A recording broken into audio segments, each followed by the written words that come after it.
Hope everybody's staying safe. We really miss you guys a lot. We can't wait until we open back up to see all you guys.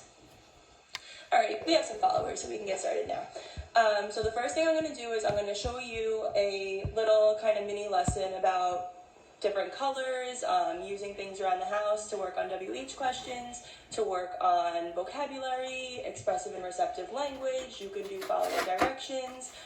You can do a whole bunch of stuff, honestly, right from the objects that you have in your house. So what I did is I printed out these little adaptive books. If you don't have access to a printer, you can just make colored circles on paper. Just take crayons, color in all different ones. So we got red, I did all the basic colors, green, blue, white, pink, purple, and yellow.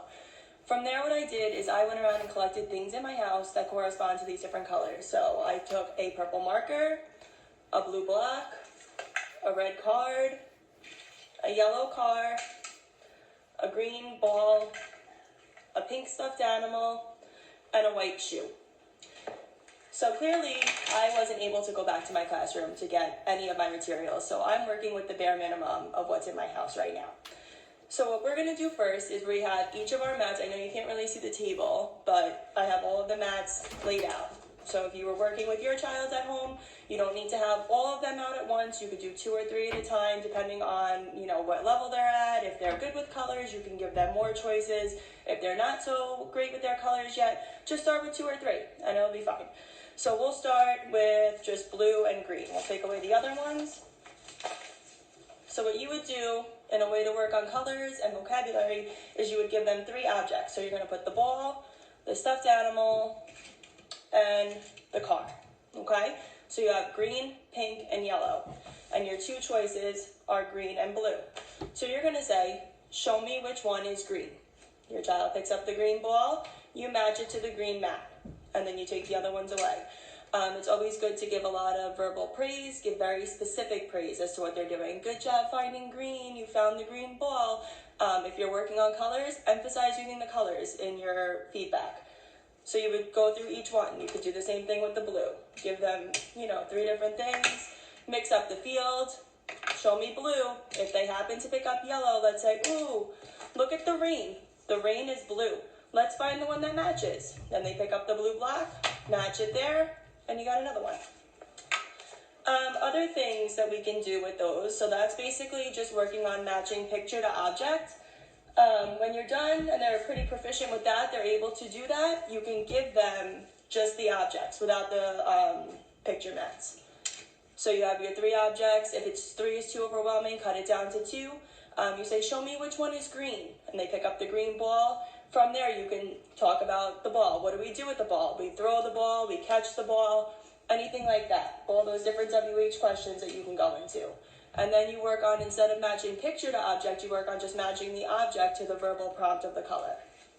So that's another little part of what we do in speech. If your child is past that level, so your child knows his or her colors, he knows the vocabulary, he can do like this with his eyes closed, you can work on different WH questions. So you have 3 objects here. This guy doesn't want to stand up. This is my grandma's. So you got 3 objects here. You could say, which one do you drive? And see if they can pick out the car. Or you could say, you can go a little bit more in depth. Here's a block. What do we do with the block? Do we build with the block? Have them tell you. After that, with the WH questions, you can go further. You could say, which one is an animal? Here's an animal. What animal is it? He's an owl. You could do a whole different thing about where owls live. What sound does the owl make? You could do different body parts with the stuffed animal. You can talk about how the owls fly. You can talk about then other animals that fly. Work on categories. Putting different things together. After that, pretty much it for like colors. There's not really a whole lot more you could do with them. But that was just a way of showing you that if you don't have the objects in your house, and you don't have like teacher materials, you don't have these extensive books that the teachers have that they send home. You have plenty of stuff in your house. If you don't have this cool little owl, you can use any stuffed animal. You can get a rabbit, you can get a teddy bear, anything like that.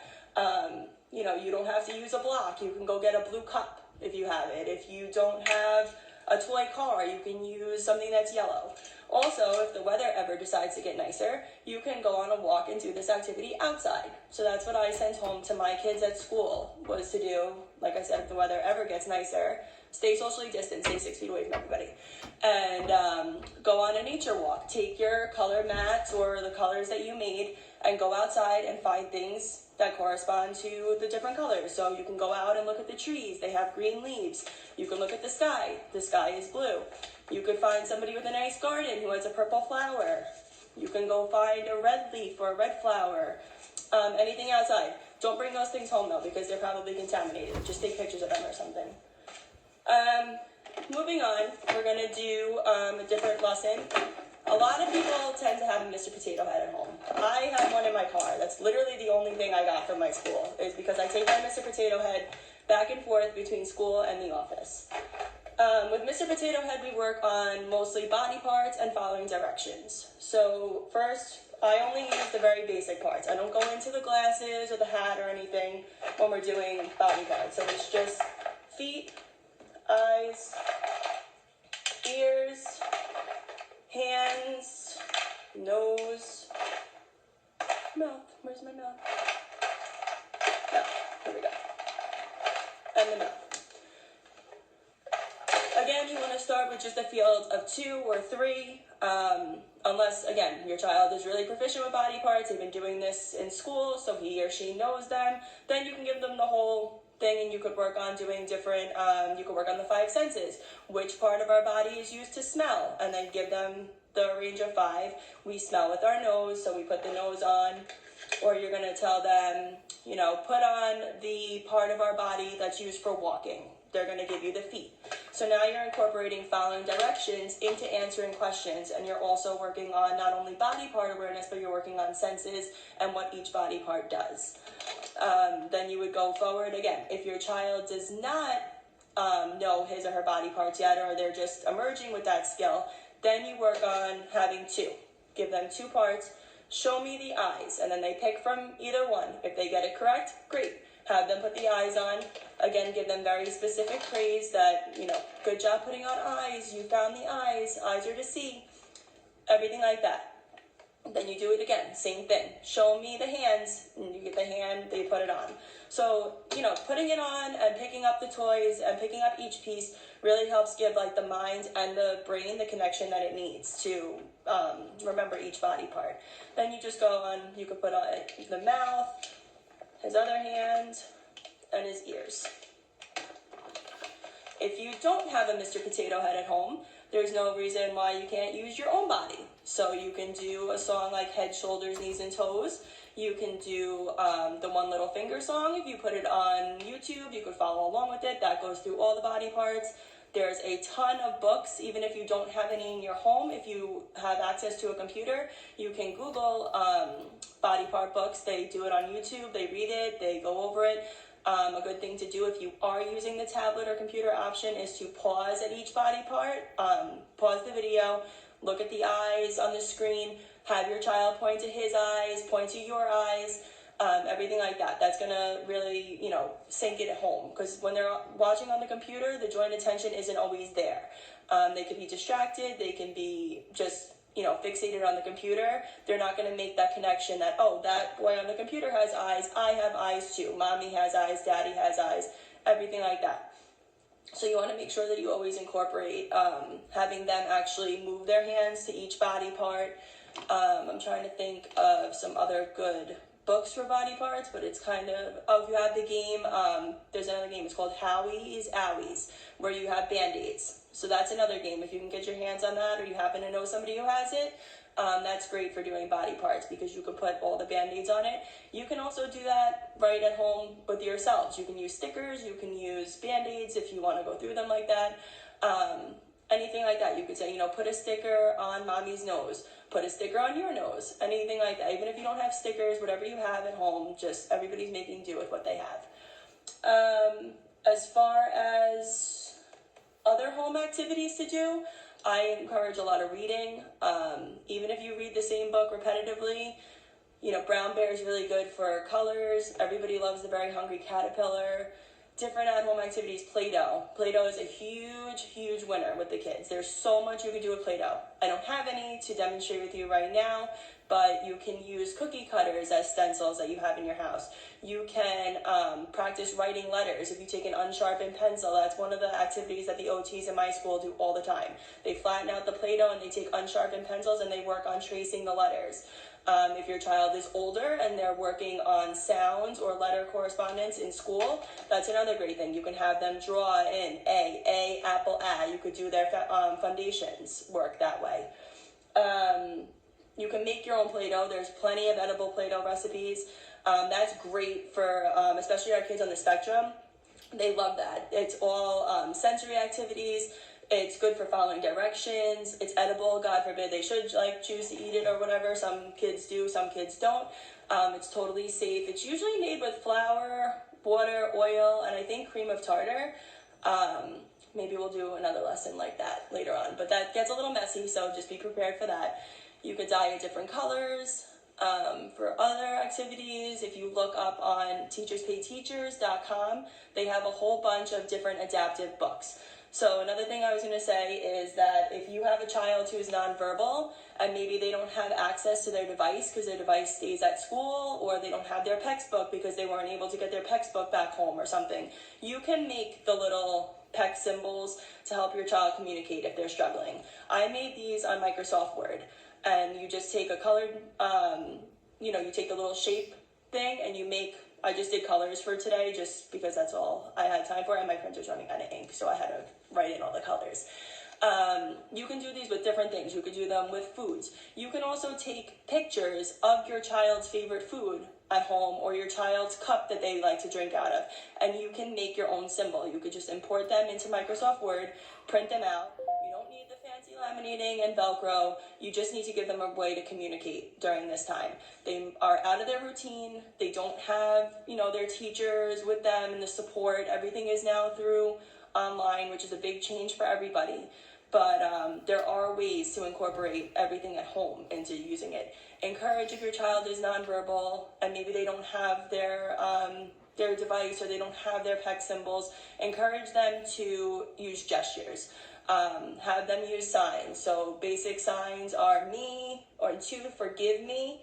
More, you take your hands and you bring them together for more. Eat is the same as more with one hand and up to the mouth. Thank you is up and out. And help. Help is your thumb up and then you bring your whole hands up. Those are some really good symbols that you can have. Also, you can go online. I did this for my kids at school. You can look up basic sign language. You can print out those pictures and hang them around your house. So this way, if your child needs help, but maybe he's physically unable to do the sign, you have these pictures, you can print them out and maybe put them on a poster board or designate a wall in your house for those signs, and he can go and point and say, I need help, and that'll give them another outlet. It's important to think about all of our kids right now. Our verbal children, our nonverbal children, everybody is struggling. Everybody is trying to make do with what they have so that their children don't lose progress. And we're here to try and help you and to show you that you don't need to go out and have all the expensive, lavish teacher things. All you need is literally a ball or a shoe. And you can make your own lessons. It's all about getting creative. It's all about thinking outside the box. Find what your child is working on in speech. If your child is working on sounds, like you're doing the colors, if your child's working on the B sound, B for block, or they're working on the L blends, anything like that. If you have the car, you're working on the K sound, so you can try and have them do that. There's plenty of different, if you go on, even if you just Google search and you go on different websites, they might not have us there to give them the physical prompts, but you guys see enough in therapy, and we try and, relay to you the different tactics we're working on to help them get those sounds. But there's really everything that we do in speech can be done at home. So we wanted to send this video out to you guys, so this way you can see that it's just very basic materials. Like I said, you don't have a potato head, but you do have a body, so you can use your own body. Get the stickers out. It's a matter of getting creative. If you don't have stickers, you can do washable paint, the dot paint. So I've done that with my kids my kids don't like stickers. So we do dot paint, put a dot on your hand, put a dot on, mommy's hand. There's a bunch of different things you can do. And we just wanted to make sure that all of you guys know that, and that if you have any questions, you can speak to us directly, and we will be happy to help. And we hope you guys are all staying safe. Wash your hands. That's another good thing. You want to incorporate language? Do a wash your hands song at home. It's going to get repetitive, but it gives them, something to sing. I've seen a lot of people do it to Baby Shark. Again, just when you're reading books to your children, make sure you're pointing out the vocabulary. Have your child point to the pictures in the book, on the page. So if you're reading Brown Bear, have them point to each one as you read it. The red bird, the yellow duck, the green frog, and you point to all of them. And like I said, if you want, you can use little symbols like this, and you can say, what color is the bird? The bird is yellow. Hold up yellow. What color is the frog? The frog is green. Give me green.